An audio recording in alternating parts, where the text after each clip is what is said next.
Live but recorded from the BBR studios. I am Chris, your co-host, and you are who? Corey. I thought you were the host. Oh, am I the host now? You're the host. But we are line locked, and I guess I'm your host now. All right. Hey, let me start it off this time. Okay. Are you here? Hey, you took it from me. I know. See? I'm here. Are you here? Yeah, I'm here. Oh. All right. Real quick, we got Christmas ornaments. This is going to be the last time we're going to talk about it. We're sending them out the first week of December.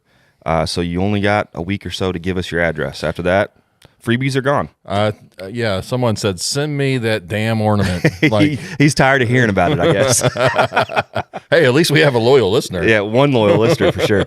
Yeah, we didn't even recognize. I think we got like 5 listeners now. 5 now. I think 5 only because we got a review. Oh, a review? We got a review on the podcast part, but not through YouTube. This is just from the podcast. Oh, boy. All right. It's not great, Chris. Oh, jeez. All right, the review. Hit me with it. In quotation marks. This comes from somebody, okay? They're anonymous, so I don't even know who it is. It says, this podcast is just okay-ish. The hosts seem to stay away from actual criticism. Their opinions seem to be middle of the road and without any controversy. They are as soft as single-ply toilet paper. Grow a pair and take a stance. Oh, right. All right. Well, I don't know how to respond to that. Well, I'm going to take a stance. I'm going to take a stance. A hot dog is a sandwich. A hot dog is a sandwich. That's my stance on it. I said what I said, Chris. All right. All right. Controversial? That's a little controversial. It's a sandwich, damn it. Okay. You got 2 pieces of bread surrounded by 1 piece of meat. All right. It is a sandwich. Okay. I don't care if the breads are connected on one side. Most of the times when I eat hot dogs, it breaks apart anyway. I'm a messy eater. Oh, my. So it turns into a sandwich. Well, my controversial part of all this, along the same lines, damn it, all right, is if I buy a pack of 8 hot dogs, that pisses me off too. I want to buy a pack of 8 buns. Yeah, what's up with that? Well, that's up there. I don't want to buy 6 or 12. It's big grocery. Big groceries handling it. How's that for a freaking stand, man? Yeah, jeez. Well, thank you for the comment. Hey, yeah, and if you guys wouldn't mind, comment on the podcast. If you're listening to the podcast, it definitely pushes up the ranks. We don't care if you make fun of us like that. I don't care. This guy, it's all right. All right. So in the news, F1 race happened in Las Vegas this last weekend. Okay. First time since 2007, and they had a really small circuit back then. This one is actually a really long circuit. I think I have it written down somewhere. It's got 17 turns, 2 long straights with DSR. Yep. 3.85 miles. The best lap was on qualifying and practice was 1 minute 32 seconds. So it's a pretty long course. It was kind of plagued from the start, though. Right. So Thursday they had testing, and I think within the first lap or two, somebody went over a water main manhole cover, and it pulled it up and it hit the car. No, yeah, Ferrari, and they it destroyed the car enough where they had to replace it. And because they had already started, Ferrari actually got penalized in the polling. So I don't know exactly, I'm going to tell you what, I'm going to do it right now. You are fake news. Because I don't know anything about this. This is all coming off the cup. The penalty, let's say it was 10 cars. So say that the Ferrari qualified 3rd, they would be 13th because they switched cars, something like that. Yeah. So they got penalized, which I thought is kind of shitty. You have a track, the track's supposed to be good, and then a manhole cover comes up beyond their control, ruins the car, and they still get penalized. Yeah, that's not right at all. It was a big controversial thing. Well, yeah. Friday night they had qualifying. I don't know how they do all that shit, but it's F1. So if you guys do, you can tell me. But number 1 polling was Charles Leclerc, Frenchman. Number 2 was Max Verstappen, and he was 0.378 seconds behind, and George Russell was 0.386 seconds behind. Okay. So pretty tight. Most drivers hated the circuit. They said it wasn't a driver's circuit. It was more of like a spectator's circuit, and they said they weren't going to be very big fans. Actually, Verstappen was very critical of the racetrack, hated it. So the race was actually Saturday night, and it came on pretty late for us. It was like almost 2 a.m. before they started because, it's over on Mountain Time or some shit. What's the West Coast time? Whatever that one is. California time. California time. It was on that time. So it started pretty late for us. I didn't stay up and watch it. I only got the review afterwards. Yeah. So it ended up going down like this. On the polls, it was number 3 was Sergio Perez, and he was 2.2 seconds, 2.25 seconds behind. Number 2 was Charles Leclerc. I don't know how to do the French names. And then number one, the most critical driver out there was Max Verstappen, which I looked up this because I'm not a huge follower of F1, but I just know that he's kind of a household name. So I was like, let's see how he was doing this year. Because Netflix has a really cool series on these guys coming up, Max Verstappen, because he hasn't been around all that long, maybe 5 years. And at the time, Lewis Hamilton was just nailing it. Well, turns out he has won 17 of the 20 races. Wow, that's impressive. Yeah, so 17 out of the 20 races, and then he podiumed in 19. So that means he's got up to a third in 19 of those 20. Wow. Yeah, so I was reading a review on one of the F1 forums, and they said that he is considered the Jackson Messamore of F1. Oh, yeah. I see Jackson's made his name out there. Yes. Way to go, Jackson. Yeah. So that was kind of cool. That's the only thing I'm going to really talk about news-wise. Did we get a toe update? Oh, toe update's still black. Still black. All right. Well, that's it. Still there, though. So this week, we have a special guest. He's actually a friend of a friend, and I've only spoke maybe 5 words to the guy. So this is going to be a testament whether we are good at podcasting or not, because we don't really know him. And he doesn't really know us. He probably's heard about us the same way we've heard about him. But it is the great Bruce Westfall. Westfall? We'll bring him in. What's your last name, buddy? Westfall. Westfall. Just like it sounds. Yeah. Hey, who's talking and I'm still remembering? I had it written down wrong here. I was like, that's not right. What'd you say? Westwall is what it's written down. Call me anything you want. Yeah. All right. So how are you doing, Bruce? Great. How about you guys? Not too bad, man. We've heard so much about you from Nick and Bill and Bubba. But I tell you, I met you once up in Michigan, Martin, Michigan. Yeah. And I knew I was going to like the guy because Bill was fixing his tire that he had ran a screw into. Oh, yes, I remember. And he got it all fixed up, and Bill was kind of frustrated. And he had it in the trailer, about to air it up, and Bruce comes over and he goes, "You think that thing's going to hold any sailboat fuel?" And I was like, I like this guy. That was kind of my first interaction with you. So, yeah, it was very, very funny. So we're bringing you on because I think you have a very interesting story, and we send out like a little podcast questionnaire, and you brought back a whole novel, and you have all kinds of cool stuff to talk about. So where do you want to start in your history in the sport? Oh my gosh, wherever you guys want to start, really. Right now, I'm all about Top Dragster. So that's where I'm at currently. But if you want to know a little bit about a history, I want to start. I want to start when you were a kid because I know that there's a lot of cool stuff, and it's a little bit off of the actual drag racing side of it. But let's just start with how you grew up and your. I guess your dad was. My dad was a sand drag racer. Yep. In the Midwest during the 70s and the 80s, sand drag racing really started to take off. And my dad got interested. I was probably 8 years old, and he took me to my first sand race. Of course, previous to that, I was like every other kid my age in the 70s, like 2 inches from the screen every time the ABC Wide World of Sports had asphalt drag racing on, watching Will Downey and everybody back in the day. Yeah. And so my dad took an interest in it, and I thought, man, this is going to be awesome. And he started sand racing, I think, in 1980. And sand drag race Jeeps, and then wound up building a funny Jeep. He was also in the printing business, which took him basically to Akron. One of his accounts was his name's Paul Sergi, the guy that owns Summit Racing Equipment. Oh. And he was working out of a very small shop. I remember driving there with my dad, and there were parts laying everywhere around him, and he had 2 or 3 employees. So it was very, very cool in perspective looking back now as to what happened to Summit Racing and where Paul was able to take the company. But my dad printed all the magazines. I don't know if either one of you are old enough to, it wasn't even a magazine. It was like a perfect bound book that came out once or twice a year. My dad printed all those. Really? And he started talking to Paul about sand racing, and Paul was interested in getting into the 4-wheel drive parts and off-roading, stuff like that. And sand drag racing was sort of a connection point from the off-road fans and to sand racing and drag racing. So one thing led to another. He wound up being sponsored by Summit Racing for almost 10 years. Wow. And Man, that's what we need to do, Chris. We need to find somebody on the up and up and get them to sponsor us. Yeah, right. Turn into Summit Racing. Yeah.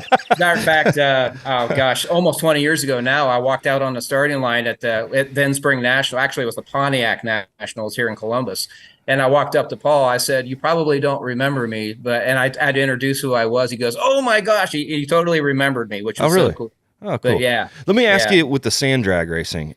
Is it very, very similar to regular drag racing as far as you have a tree? It's only 300 feet. Okay. It's very, very short. And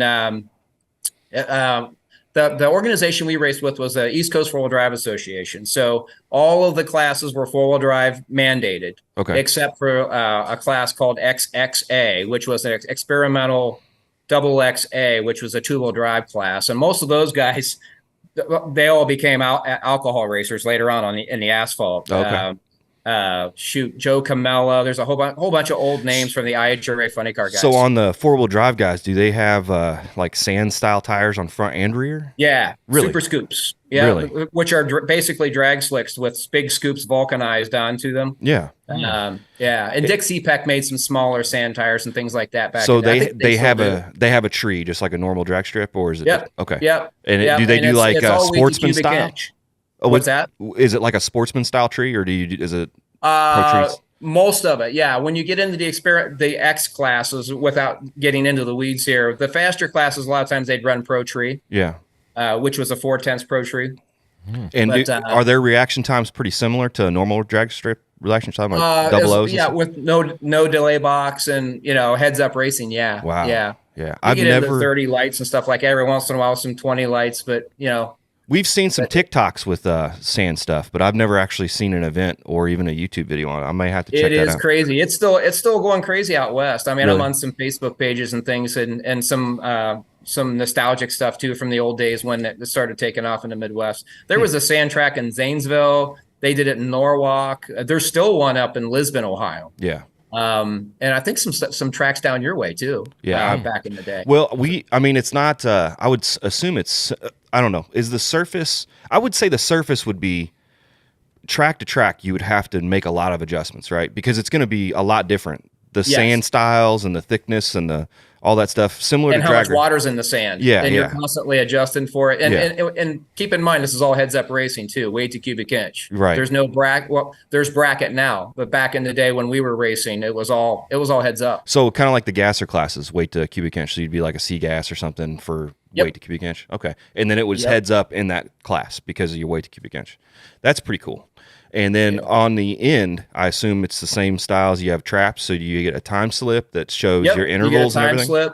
Yep, and they have to dress the track a lot, obviously, because the faster you go, the deeper the ruts are. After that was my other thing: is how do you trip it accurately if that surface is always kind of moving up and down, much higher off the asphalt, off the sand. You've got to have them way up, and even the rear engine cars and such are probably 2 or 3 inches further off the ground. Than an asphalt. And you did the 4-wheel drive style of that, right? So front engine, what it was, Jeeps and stuff. It was a tube chassis, but it had a fiberglass tilt body, funny car, really? But it was Jeep.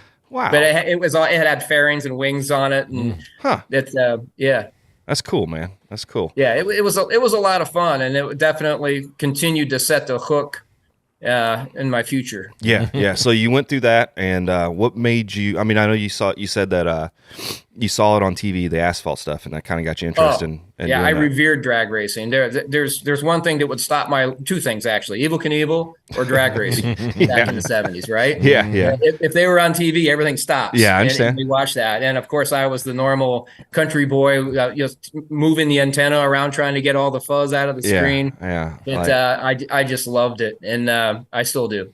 I was totally hooked on drag racing from a very, very early age. So what was your when you went to the asphalt, what was your first car that you drove? I bought a Mark Williams car.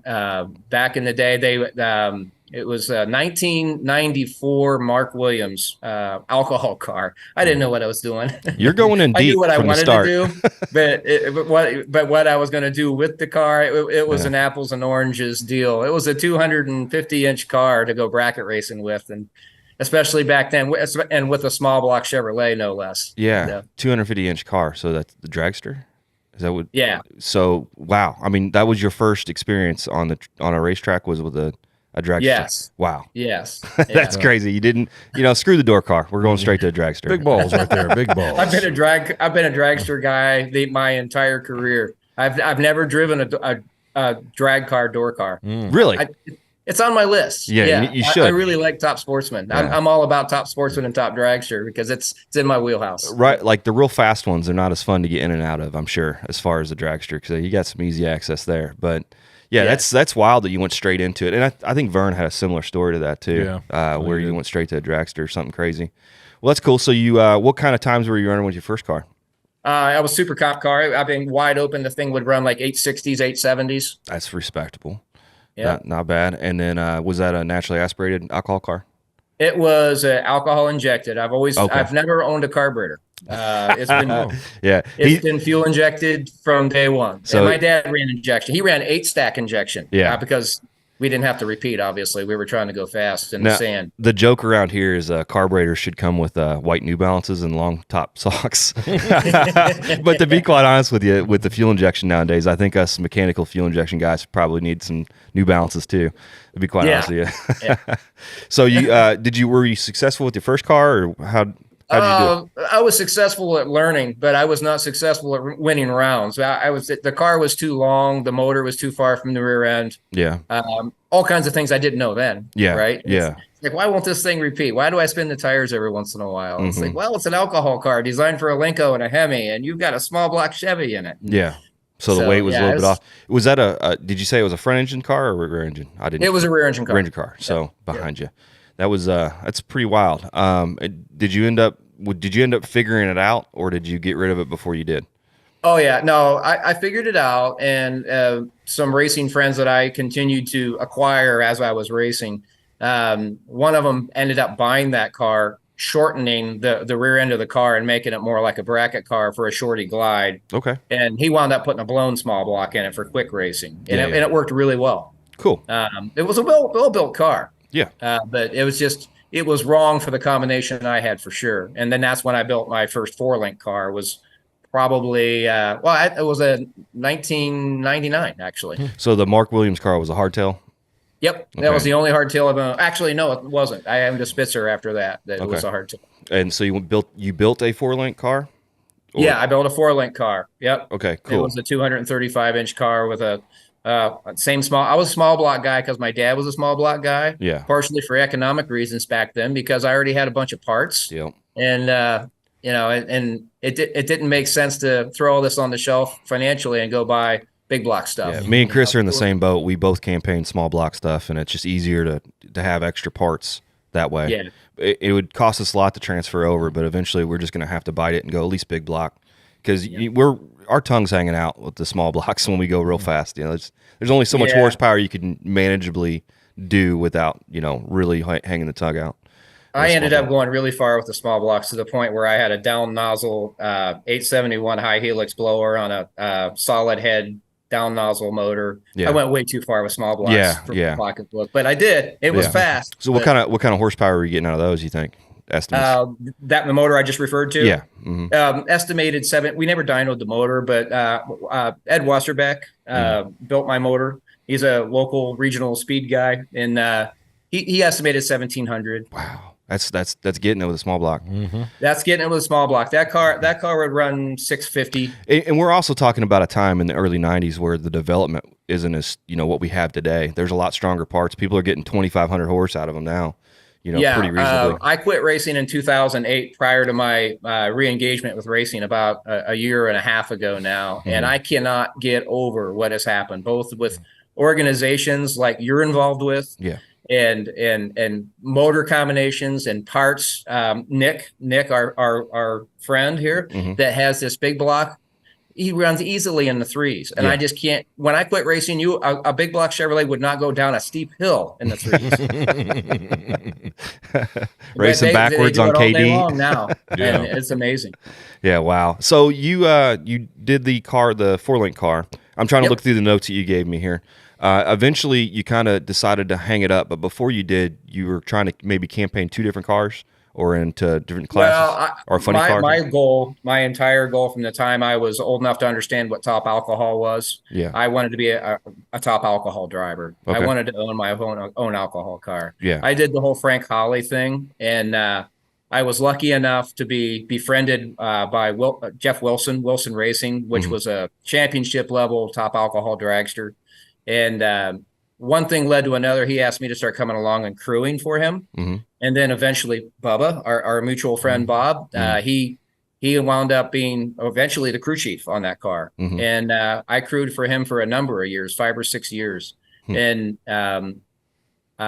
he decided he was going to go A-fuel racing. He wanted to build an A-fuel dragster. And the blown car, we were running on Division 3 here, obviously. And he's out of St. Louis. And he offered me if I could find the funding to drive the blown car.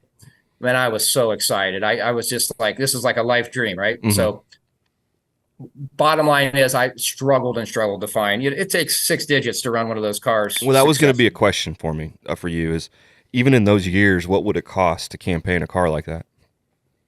Easily, if you want to run for the divisional championship, you're going to be with a blown car. Back in those days when you almost couldn't warm the car up without burning push rods up, and there was a lot of valve train issues with the Hemis, and there was some parts attrition then that you don't really have now. Right. But easily $100,000 up to $180,000 a year. And most of the guys racing at that level are operating off of corporate money, either their own corporation or they have business deals that makes financial sense to do it. And his was certainly a business situation with Starcon International, which is a company that maintains refineries. They go in during shutdowns and basically do all the maintenance on all the equipment within a refinery. And that was his day job, so to speak. Well, he had a situation where they were able to get together on a business deal, and it went for years and years.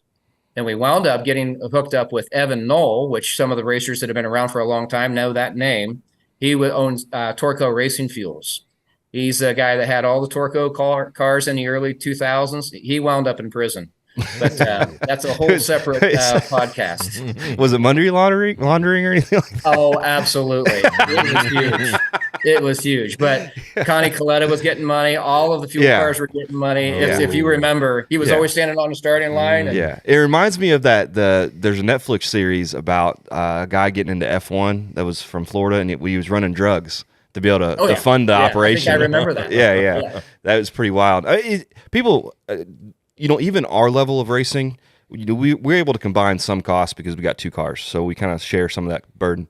But when even that, just campaigning your own car in our division, I estimate it costs $15,000 to $20,000 a year just to do that, and that's pretty conservative. When you're talking about fuel, diesel, parts, because you got to maintain some parts, spark plugs, oil. If you just add all that stuff up, it's not a cheap sport to do, even on a lower level. If you go bracket racing at your local track, you could probably get that down relatively cheap. But even us, our closest track is about an hour away, so you still got some incurred costs to do it, But it's nothing compared to even in the late '90s to try to run an alcohol car. Is just wild. They're crazy, and you can't have one motor. There's a guy, I wish I could remember his name right now. I would totally give him a plug. There's one A-Fuel guy. I think he's out of Washington State. I'm not sure. He's got a ton of YouTube. He's doing series similar to what you guys are doing. You talking about Greg? Yes. Yep, I know. I know him on through here. It's one of the contacts I'm sending out to try to get on the podcast. He's great. Yeah, he's got tons of stories, and he started that it's called the Cool Kids Club. On YouTube. It's a podcast that him and a couple of his buddies will sit around and talk. I actually introduced you to him a couple weeks ago. Yeah, he's a very brilliant guy, very smart. I spent a lot of years around these alcohol cars and a lot of the different stories and families, and I've never seen anyone take the time to do what he's done online to educate people. It's like, this is what this costs. And it's not just the money. You need to be here every night, and it needs. You better get home at 4 because you're going to be in the garage till 11 o'clock, and that's just to run maybe competitively and maybe qualify. It's just, he puts it in perspective. And that's the other thing. When you get to that level, there's a good chance you'll be spending that much money and never actually get to race because you can't get qualified. When the fields are large enough and the payouts make sense to make all this travel work. Especially when you're running the Juju juice, 52% oxygen by volume. That's you got to know what you're doing. Well, and that's the other aspect of it too. How much money do you have to spend in mistakes before? Because there's very nice people out there that are willing to kind of give you some of the good pointers, but some mistakes you just got to learn on your own. And that's another cost involved people don't really understand either is those mistakes cost a lot of money sometimes. You know, there's guys out there that will sell you a tune-up. A lot of the big names that we're all familiar with in that category, both funny car and alcohol dragster, air fuel, either one, that will sell you their tune-up, and it'll just about knock you over when they tell you the price. But but it's still cheaper. It's still cheaper. It's still cheaper. The only downside to that is what I hate is you never actually learned it yourself. So if you make any adjustments, you're probably still in the same boat of paying your tuition and making a mistake somewhere. If you don't invest in basically understanding what just happened, I still think if you're starting, like if you're an individual that made it big in the stock market or whatever, and you had to go alcohol racing, I totally think that's worth it. That's actually, I have no stories like that, leaving all names out of it. But then you have to start investing in what the person there is teaching you. That's one thing that I crew quite a bit with. Actually, this summer I did. I probably won't this year because I'm going to be racing myself finally. But Phil is a really smart guy, and he brings people along that are smart, and he invests in understanding what they're teaching him and moving his knowledge forward. And if you're just always relying on so and so to come tune your car and you never learn anything, and you're not getting anywhere. I got to give a plug to Bubba because he helped me out, and I liked his effort of helping me out, where he allowed me to kind of voice my own opinion about something, and he would be like, "Nah, that's not how that should be." But it helped because he allowed me to work through it in my own head, so I was capable of doing the decision making once he wasn't around. Like you're saying, if you can't afford to buy the tuner to stay with you, you're gonna have to make some decisions on your own that could cost you a lot of money. So my whole goal this year was I was just keeping it so fat I got to change the oil per race, but just to make sure that I wasn't screwing it up. But we started leaning on a little bit towards the end. I just didn't have enough tire for it. Which a little bit of timing, a little less fuel, and I was pulling 26 degrees timing off the hit, and I still couldn't make it go down the track. And we even turned the barrel valve around. You had a small tire issue. Right? Well, we fixed that. We got tires on the other side of this camera that's going under. I got the big Bubbas. So no pun intended. I texted Bubba earlier, and I said, "Hey, I forgot to text you." I sent him a picture. I said, "I bought the problem solvers," and he goes, "It's just going to move the problem somewhere else." That's right.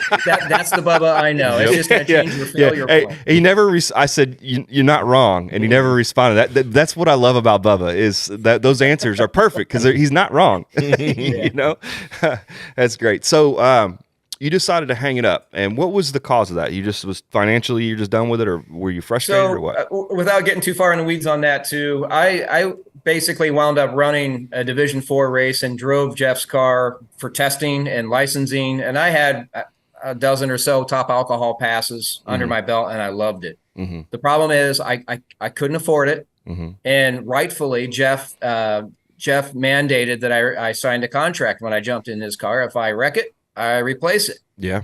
And I had at that point, I'm going to guess 4-year-old and a 7-year-old at home. Yeah. And all of the normal life things happening. And while I could afford to go to Frank Hawley and run a couple of races on my dime, as long as nothing goes wrong, I was very uncomfortable in the seat of his race car. Oh, by the way, he's running for Division 3. Don't wreck his car because he's number 3 in points right now. We're number 4. No pressure. And now I'm going to screw up the rest of his year. Potentially. Yeah. I mean, I don't know. But I suspect Mike Spitzer would have probably put the car together pretty quickly. But still, it's a lot. It was pressure in my head. I wasn't enjoying it, and I needed my own car or I'm out. So I had Mike Spitzer build me. I sold the 4-link car, and I had him build me a 270-inch all carbon fiber body Spitzer car and put that real badass small block I told you about in there.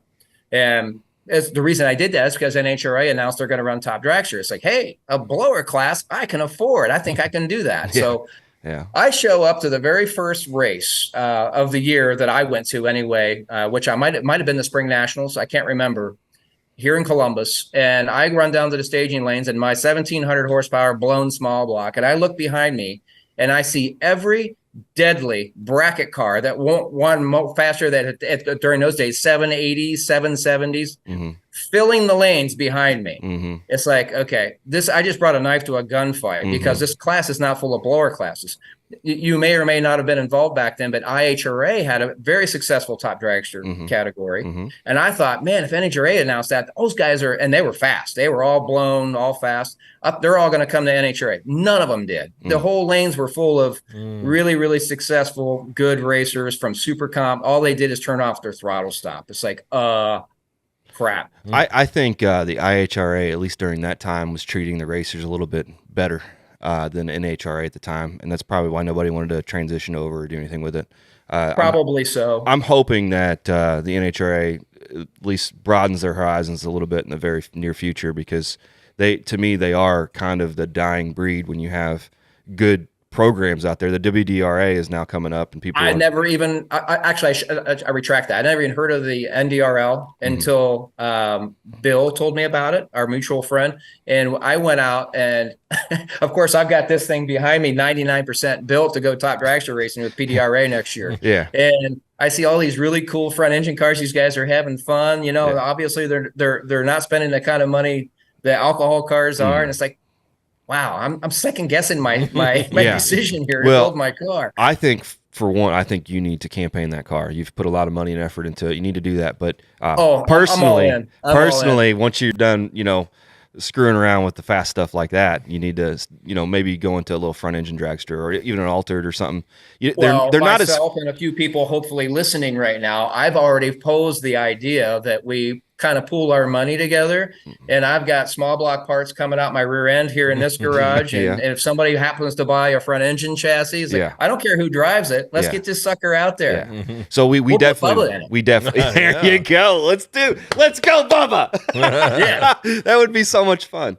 All right, let's take a little quick break for our sponsor, and then we'll be right back with what you're doing now. Do you need an engine built right for your car? Take it from us. Call Performance Automotive in Beth Alto, Illinois. Whether it's a small block, big block, Chevy, Ford, or even a diesel. Call Mike or Gordon. These guys are guys that you can trust. That's Performance Automotive, and tell them Line Lock sent ya.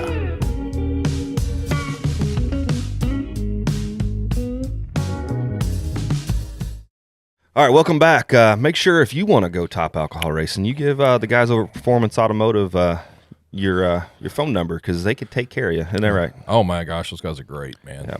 All right, we're back here with Bruce, and we're going to talk about what the future holds and what he's doing right now.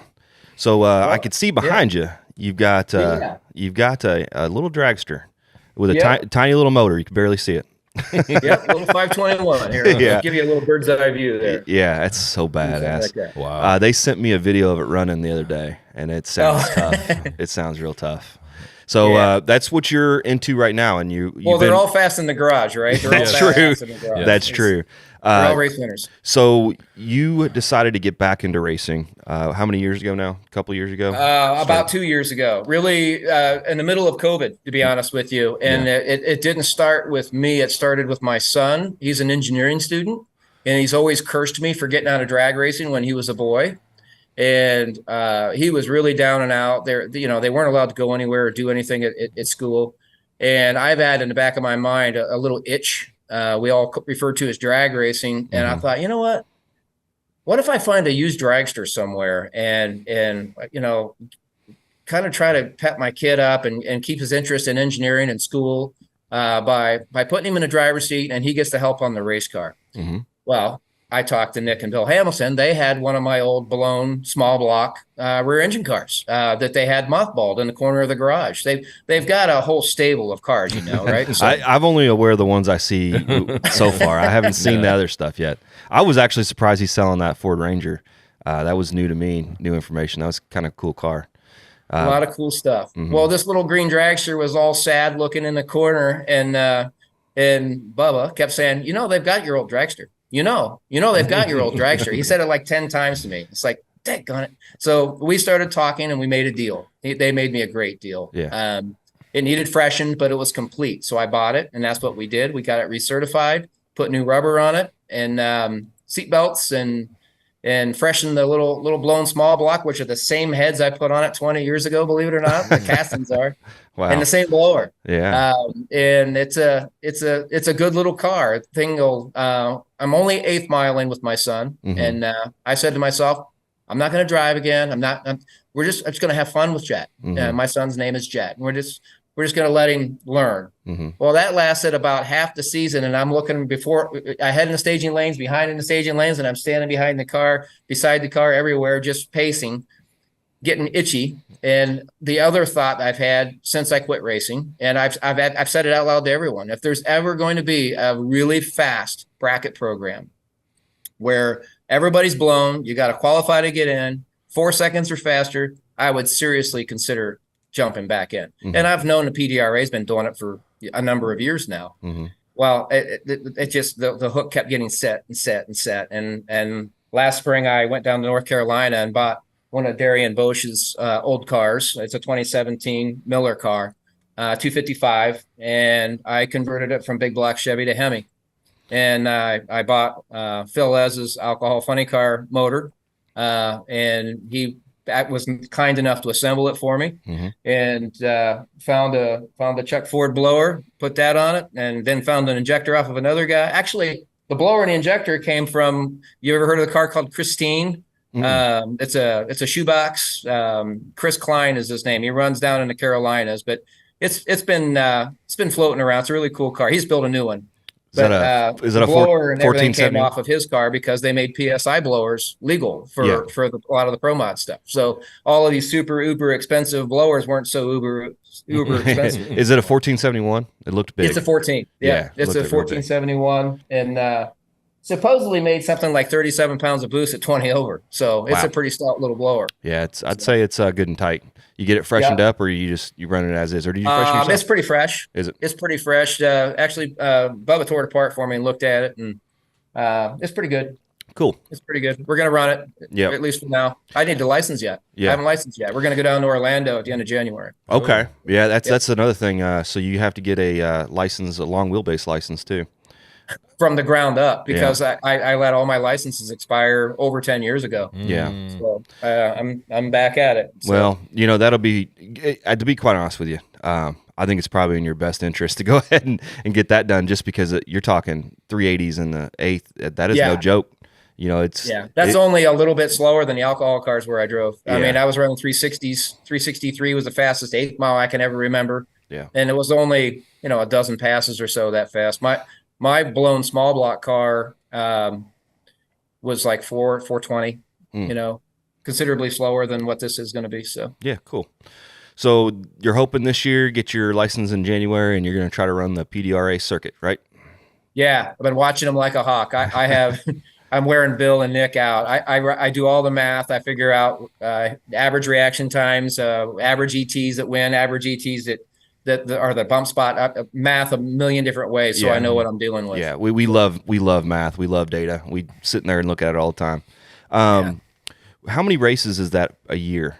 I believe it's 8 races, although Bill texted me the 2024 schedule, and I haven't looked at it yet. Well, I saw they added Bristol, so I didn't know if that was an additional race or something. I don't know. I need to look at that. Yeah, so that's something that just came up on my feed that it was kind of interesting. I guess that they normally didn't race there, so maybe they put it in a different slot of another track. But I assume you'll probably end up at St. Louis again at some point. What other? Probably if they go out there. Yeah. What other tracks do they normally go to? Galat. I know some of the tracks. I forget the names of them. A lot of them I've never been to. Yeah. Like those North Carolina area tracks. I've never been to any of those. I was always with Wilson and now this most recently with Phil and running around the NHRA tracks that are national and divisional event stuff. Regional. Yeah. Cool. Yep. All right. Is there anything exciting in your world that? No, I do. Am I allowed to give a plug? Yeah, absolutely. Okay. So right behind me, so what my day job, one of the things I do is I fabricate plastic components and parts, and I print on plastic and glass and a bunch of weird stuff that we'll talk about later. But this is something that I cut for a company called Clear One. They're available in Summit Racing and Jegs, I believe. And I'm helping him develop a sportsman level tool tray for the top of a roll cage for all dragsters, super comp, bracket cars, whatever, because I got addicted to these at the alcohol races. Yeah. And you talk about not wondering where your tools are and you're laying stuff on the car. This eliminates it. And Great he is idea. just getting ready to bring these things out, and they are awesome. And Looks it's like it's not got because I cut the plastic. It's just they're for legit. They're really cool. Does it come with the magnets and stuff on the side for your wrenches? Yes. That's cool. Yeah, it's funny because I was actually looking for something like that similar to for our bracket cars, and I couldn't find anything. Nothing There's what I not much wanted. out So there. that's very interesting to see that. That's pretty awesome. I would say you need to design one that can hold a bird catcher or something too. They let's see. Are you guys running bird catchers right now? I am, and he's got like a shotgun style. But Okay. you know, anything the hat size or whatever would be perfect for whenever we do check plugs. He or has them whatever. for smaller ones for carburetors, you know, that are designed for like the Dominator top. But he doesn't have anything. That's an interesting thought that we could come up with something for the traditional Enderley shape that fits down over it like a hat. Should be pretty easy. For the dragster guys, these are awesome. I'm trying to talk Nick into getting one because it keeps everything organized. Yeah, no, they're slick. I love them. Greg on the guy you were talking about earlier, his last post was in Las Vegas, and he had a tool cart just like that, similar to it. And Theirs are much larger because they have so much stuff. So much stuff, yeah. But I thought, Yeah. man, it'd be cool to have something a little smaller just for what we do, you know, which isn't a ton. We're not rebuilding motors between rounds done, but Exactly. And then that's why this is so much smaller because none of us are doing that. You just need a place to change your plugs and have a few tools. you even have a little place for the spark. That's awesome, man. Yeah. Oh yeah. It's, there's holes all through here for anything you want to hang. That's slick. And all that's for the wrenches. There's trays in here. $350. That ain't bad. That's a good price point. So how do you get a hold of one of those if you wanted one? Just to give a shout Contender out. Performance. Call Contender Performance, which he also owns Shiftnoid. We've all heard of Shiftnoid. His name is Bob Alborn, and he's a sharp cookie. But he owns Shiftnoid and Clear One, and his kind of his base camp is Contender Performance. When we get done with this, email us the contact for that, and we will put Sure. it in the show notes to make sure everybody can find one if they want one. I think it's a Absolutely. pretty great idea. All right, so we are going to, I guess, leave you now unless you got something. You want to say a big shout out to any of your sponsorships or anything else? I don't have any. That's on my short list. All right. It's hard to get sponsored when you haven't driven a car in over closer to 15 years. So if you want to start on the ground floor, Bruce is your guy. He could get in cheap on the sponsorship thing, and then when he wins the PDRA, Really cheap. then it's you just got a cheap investment. So that's fantastic. Yeah. All right, man. Well, it's been a pleasure talking to you, man. yeah, it's been a lot of fun. Listening to your story. It's been awesome. And Thanks for having me. we were going to, you mentioned it in the email, we are going to next year when you actually start doing this, we're going to catch up with you again. So maybe after you go to Orlando and get your licensing, we'll bring you back on, and then we'll do the progression, the rebirth, as you will, of Bruce into getting his license and then getting into a dragster again after, I think it was like 13 years is what you said since you've been in one. At least I would have to think about the math. 2009. So do that math for me. Is the last time I drove a race car. 14 years. Wow. 14 years ago. Yeah. And back then you were not running. Were you running 360s? You said, right? So what you said? Alcohol cars and my blown small block. So I'm car hoping it's like a riding a bike for you, and you can just jump right in and everything We'll find out. feels good. But man, I'm telling you that those speeds, it's gotta. I think I would hit a factory reset as soon as I release the button. I would just go scared instantly. That's crazy. And this time, one thing I'll say about the alcohol car that's interesting. It's cool insight. You spend your whole life wanting to go that fast, and you finally get your opportunity to do it first at Frank Hawley. His cars aren't that fast. His cars are more like 6.0 for safety reasons. That's a different story too, because we broke the frame in half. We only got one pass. So we all got sent home. I didn't break it. Yeah. Somebody shook the car and broke it. Yeah. But one thing that nobody prepares you for, it was pretty much what I thought it was. You remember, you're shifting these cars. These are blown cars, and they're all. His was a B&J, which is another company like Linco. Yeah. And you shift them. They're pneumatic on the steering wheel, and the RPMs are near vertical, right? Yeah. I mean, the RPMs are not just going. Oh, it's going straight to 11 grand to the moon, and you got to catch it, or else you're going to blow the motor. Yeah. So shift. And it's like, man, I nailed it, because you got a giant shift light right in front of you, and I nailed it. And I'm in the middle of the groove. That's great. You know what nobody prepares you for is pulling the chutes the first time at It hits hard. 263 miles per hour. Yeah. Holy crap. I was impressed at Martin, Michigan, because so we were sitting there and we just kept hearing a bunch of two thuds after every pass of the Pro Mod guys, and I looked at Nick. I was like, "What the hell is that noise?" And he's looking around, and we were hearing. We didn't know what it was, and because we've seen them run before, but we never noticed it until there. Yeah. But it's the parachutes coming out, and you hear the thuds. And I don't know if maybe the moisture content was high, and that's what caused the louder noise more than normal. But it sounds like somebody's getting punched in the face when you pull those things. It feels like you're getting punched in the face when those chutes hit. Yeah. Well, it's a comforting feeling that the chutes hit. And I'll tell you, because I've pulled my chute in my truck going very slow. I just do it for show more than anything. Yeah, it's fun. But in Martin anyway, you could feel it was back there. I mean, it hit way harder there than normal anyway. So it had to be something with that track or that weather that caused it to be so violent. But I could only imagine what it feels like going 260. I mean, that's 260 miles an hour. It's like the biggest dude you've ever seen in your life is trying to yank you out of that car is what it feels like. Wow. It's that's got to be scary.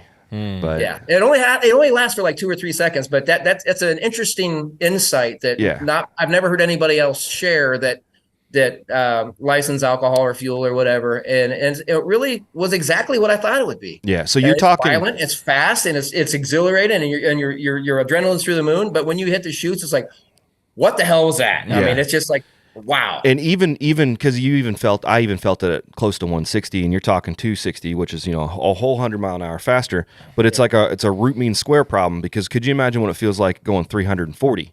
And those top. The nitro guys. That's got to hit it even harder. Well, Garlis had to quit driving in the early 90s or late 80s because his retinas were separating. Yeah, back then. Jeez. Obviously, I think he had a degenerative something causing that, but the drag racing was it was making it worse. And they can have all the safety in the world, but I don't know of anything that holds your retinas in. SFI hadn't come out with nothing yet. Anyway. No. Yeah. Yeah. All right, buddy. Man, it was a pleasure talking to you, and we will most definitely have you back on, because I want to know how the licensing does for you, because I'm real excited I'll for clue you guys in on that, and I'm interested and excited because Greg, the A Fuel guy, has done such a nice job, giving insight into an A Fuel car. Well, I don't know of anyone else doing this for Top Dragster. It's like, okay, well, we're bracket racing in the 3s. Yeah. It's like, how do you figure that out? No, and that's a wild concept too. That is so fast to try to be consistent with. It just it doesn't make, because even our fast guys, 7.0 guys, they can hit 7.0s pretty decent, but they still do a wide range. You're talking 7.1, sometimes 7.2 on some of them. So that's a pretty wide range of these cars, and to get double O's and anything is difficult. But when you're talking 380 racing or whatever, to go consistently back-to-back runs without, we're talking about hundreds, it's insane that that's even possible.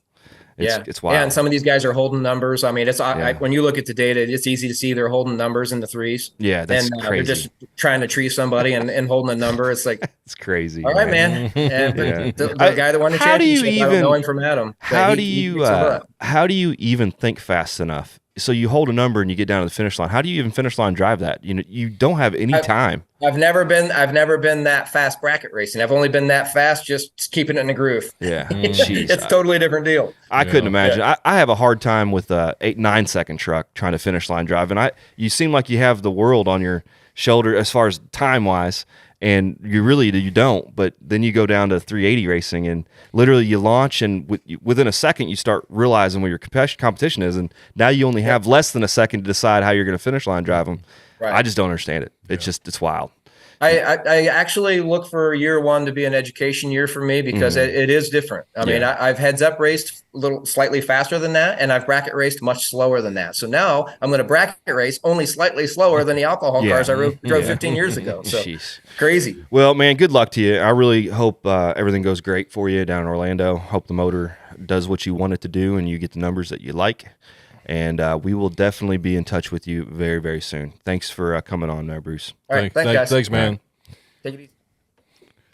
All right, man. So that was great. That was very informative information, and listening to his story, it was pretty damn good. He's an interesting guy, isn't he? Yeah. He's got a lot of knowledge up there. And we didn't even get into everything he knows about blowers and injectors and everything else, because I hear he's a whiz kid with that. At least that was one thing I was supposed to address. But we don't have hours on end. Yeah, it looks like a lot of other things too, like pinballs and hockey. We didn't even get into any of that.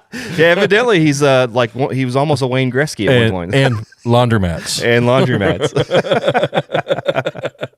Oh man! So hey, we got some viewer mail here, real quick. So on one of our episodes, IB Creative is the username. He said Pro 1 and Pro 2. Yeah, I think he was saying when we were addressing having enough cars count to be able to do an AB field, and it sounds like he's for it. Yeah, I would think that for at least the Pro Gas circuit in our NDRL racing, we have 60 cars or so, and we're running 1150 cars against 80 cars. Yeah, essentially. And that's a big spread of time. Big spread. So I think it would be pretty intuitive to break 10 seconds and slower into one, and then the slower ones or faster ones. A lot of times in Pro Gas, we'll have enough cars to be able to break it into like 32 car fields. Yeah. So it makes sense. But the problem is in Pro Comp, we just don't have enough cars to be able to break it up to different times. But most of those guys are running a lot faster than 10. So I think there's a lot more going into it. A lot more issues that brings when you try to split those groups up into two, like the entry fees and the payouts. And the biggest thing is the championship series. How do you work that out? Is it still just one and you group the two? I don't know. Yeah. So anyways, that's thank you, IB Creative, for writing that. And our other viewer mail that we got is in response to our NDRL banquet in the casino that we went to, and how you were out all night partying in the disco. In the disco, Robbie Friels 1057 says, the club was a 70s, 80s, 90s, and 2000s themed club, not totally a disco. But I didn't know what to call it at the time. I guess maybe a nightclub, but whatever. Disco, you think dancing, everything, I guess. It was a good time. But Robbie Friels is part of the Friels Circus, and we've pretty much put out a challenge for them for the Blood Brothers race team, and he says, and if you really want that smoke from the circus, you got it. Bring it. Bring it. We want all the smoke, Robbie. All of it. And we just had our guy that's going to take care of our 7-0s. He was just on the podcast. I don't even noticed him, but he was here, and he's going to kill you guys. Just done. I tell you what, Robbie, just stay home. All right. I don't want you to waste all your money showing up. And he actually put on there a little one of those emojis, the kissy faces, a little kissy with a little heart on there. That was really sweet, Robbie. But Robbie is actually going to be our next podcast guest. Oh, we're going to get into it. Yes, it's going to be exciting because the heat is going to start growing here, and it's going to be exciting to hear all that kind of stuff. All right, last chance, fellas and ladies. If you want a little Christmas ornament, give us an email, linelockedpodcast@gmail.com. Send us your address. We'll send you out this guy. This will be the last call for that. We're sending them out the first week of December. Yeah, and that's a little cool thing to put on your Christmas tree. Yeah, and there's even like tape on the back. You could just put it on a toolbox if you want. Or stick it on mom or dad's car right on the windshield. It's certainly inconvenient, but I sure do love the Blood Brothers Racing channel. Anyways. Right, we will see you next time. Be sure to like and subscribe. Comment down below. Let us know what you think. If we're good or bad, like our review. We had a bad one. Anyways, I'm Chris. And I'm Corey. And we are Line Locked. 1, 2, 3. 1 and 2 and 3. We need a timer, Chris. We need a timer. See you guys. Be careful.